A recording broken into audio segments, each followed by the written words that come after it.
Gaseous exchange, MCQs, Part 3.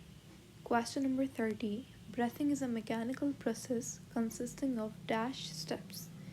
Breathing एक mechanical step है, ये भी पूछ सकते हैं आपसे, ठीक है। तो कि मैकेनिकल है या केमिकल है, तो ब्रेथिंग एक मैकेनिकल प्रोसेस है, ठीक है। और वॉलंटरी भी हो सकता है, इनवॉलंटरी भी हो सकता है। तो यहाँ पे वो कह रहा है कि फेजेस कितने हैं उसके, कितने फेजेस, कितने स्टेप्स के अंदर ब्रेथिंग का प्रोसेस कंप्लीट होता है। तो यहाँ पे सही जवाब होगा 2 फेजेस, एक इनहेलेशन और एक एक्सहेलेशन, ठीक है। इनहेलेशन को इंस्पिरेशन भी कहते हैं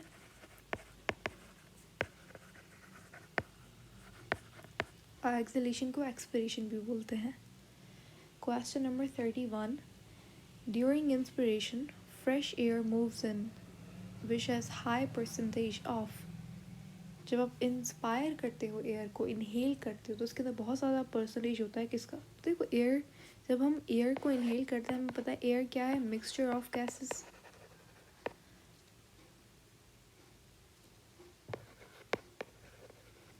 और इस मिक्सचर के अंदर 21% होती है आपकी ऑक्सीजन, 0.05% बहुत कम होती है कार्बन डाइऑक्साइड, और 0.01% अदर गैसेस होती हैं। बाकी जितना भी 70% है वो है नाइट्रोजन। तो सबसे ज़्यादा क्वांटिटी नाइट्रोजन की होती है,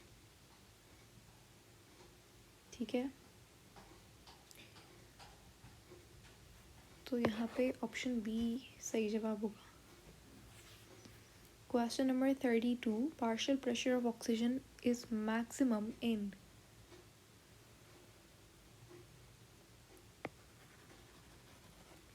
ऑक्सीजन का जो पार्शियल प्रेशर है, जिसे आप MMHG के अंदर लिखते हो, वो सबसे ज़्यादा कहाँ पे होता है, तो सबसे ज़्यादा एल्विलाई के अंदर होता है।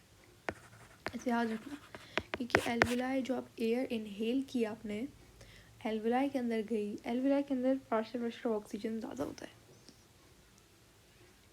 ठीक है। तो वो एयर कहाँ से आ रही है, वो एयर बाहर से आ रही है, वो एयर आपने इनहेल की।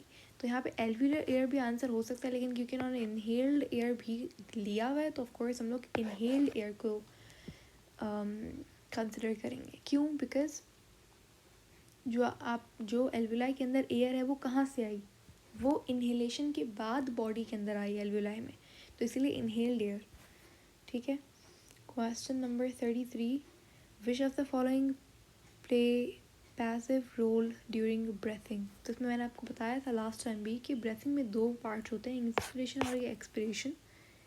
और जो इंस्पिरेशन है वो एक्टिव प्रोसेस है, यानी कि यहाँ पे ATP यूज़ होता है, और जो एक्सपिरेशन है वो पैसिव है।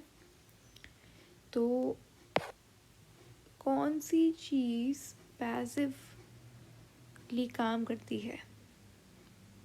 डायफ्राम कॉन्ट्रैक्ट होता है, तो ये एक्टिव प्रोसेस है, ठीक है। इंटरकोस्टल मसल्स भी कॉन्ट्रैक्ट होते हैं, तो ये भी एक्टिव प्रोसेस है। अब जब ये लोग कॉन्ट्रैक्ट होते हैं, तो प्लूरा भी प्लूरा की भी कॉन्ट्रैक्शन होती है, प्लूरा भी एक्सपैंड होता है, प्लूरा भी कॉन्स्ट्रिक्ट होता है। तो यहाँ पे आंसर क्या होगा? लंग्स, क्योंकि लंग्स ना तो एक्टिव होते हैं ना तो पैसिव होते हैं। लंग्स खुद कॉन्ट्रैक्ट और रिलैक्स नहीं करते, लंग्स सिर्फ थोड़ा से कैविटी से चिपके हुए होते हैं, जॉइंट होते हैं प्लूरल फ्लूइड की वजह से। तो जैसे ही आपका इंटरकोस्टल मसल्स एक्सपेंड हुए, तो लंग्स उसके साथ साथ एक्सपेंड होते हैं, लेकिन लंग्स खुद कॉन्ट्रैक्ट नहीं करेंगे, ठीक है। Question number 34. Which of the following factors does not alter the rate of breathing. Does not alter rate of breathing, यानी कि ऐसा कौन सा फैक्टर जो कि रेट ऑफ ब्रेथिंग को इफेक्ट नहीं करता, ठीक है। By influencing chemoreceptors in medulla oblongata and aorta and carotid artery. देखो हमारी बॉडी के अंदर किस तरीके से रेट ऑफ ब्रेथिंग बढ़ता है, ठीक है। तो जब हमारे ब्लड में कार्बन डाइऑक्साइड और H पॉजिटिव का कंसनट्रेशन बढ़ जाए, तो कुछ रिसेप्टर्स होते हैं जिन्हें कीमो रिसेप्टर्स कहा जाता है। ये रिसेप्टर्स एक एओर्टा के अंदर, और एक आर्टरी होती है कैरोटिड आर्टरी, वहाँ पे, और मेड्यूला ऑब्लोंगाटा हमारा ब्रेन का पार्ट है, वहाँ पे मिलते हैं, ठीक है। और ये दोनों डिटेक्ट करते हैं किसको? कार्बन डाइऑक्साइड और हाइड्रोजन के लेवल को। लेकिन अब कह रहा है कि कौन सा फैक्टर इफेक्ट नहीं करता। तो अगर देखें ऑप्शंस में, कार्बन डाइऑक्साइड, हाइड्रोजन तो बिल्कुल करते हैं। ऑक्सीजन का पार्शियल प्रेशर भी कुछ हद तक करता है इफेक्ट, लेकिन ग्लूकोज का लेवल का कोई यहाँ पे लेना देना नहीं है। ग्लूकोज का लेवल कभी भी रेट ऑफ ब्रेथ, ग्लूकोज कम है तो रेट ऑफ ब्रेथिंग बढ़ा दो, ऐसा नहीं होता, ठीक है।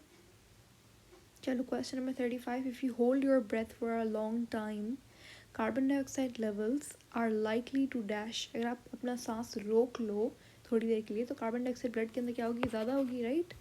और पीएच क्या होगी, कम होगी। क्यों, क्योंकि एच पॉजिटिव की कंसनट्रेशन बढ़ रही होगी, और एच पॉजिटिव जब बढ़ेगा तो पीएच कम होगी। एच पॉजिटिव क्या करता है, एसिडिफाई करता है चीज़ को। तो यहाँ पे आंसर क्या होगा, इंक्रीज डिक्रीज, ऑप्शन ए।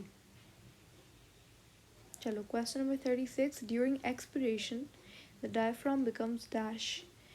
देखो इनहेलेशन के टाइम पे डायफ्राम जो है वो कॉन्ट्रैक्ट होता है और स्ट्रेट हो जाता है, जिससे क्या होता है, वॉल्यूम बढ़ता है।